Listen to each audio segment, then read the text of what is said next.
ছাত্ৰ ছাত্ৰীসকল আজি তোমালোকৰ বাবে লৈ আহিলো দশম শ্ৰেণীৰ সাধাৰণ বিজ্ঞানৰ ষষ্ঠ খণ্ড। ইয়াতে বেছি কোশ্চিন নাই, দুটা কোশ্চিনহে আছে। বাকিবোৰ প্ৰথম, দ্বিতীয়, তৃতীয়, চতুৰ্থ আৰু পঞ্চম খণ্ডত আছে। গোটেইখিনি খণ্ড তোমালোকে চাবা আৰু নোটবোৰ ধুনীয়াকৈ লিখিবা, ভালদৰে পঢ়িবা। চোৱা 37 নম্বৰ কোশ্চিন দিয়া আছে। মৎস্য শ্ৰেণীৰ প্ৰাণীৰ হৃদযন্ত্ৰটো কেইটা কোঠালিযুক্ত? এনসাৰত কি দিয়া আছে? দুটা কোঠালিযুক্ত।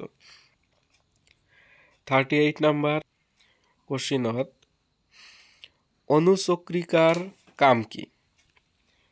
অনুচক্ৰিকাৰ কাম কি? এনসাৰত দিয়া আছে ৰক্ত ক্ষৰণ হোৱা ঠাইত তেজ গোট মাৰি ৰক্ত ক্ষৰণৰ পৰা ৰক্ষা কৰা।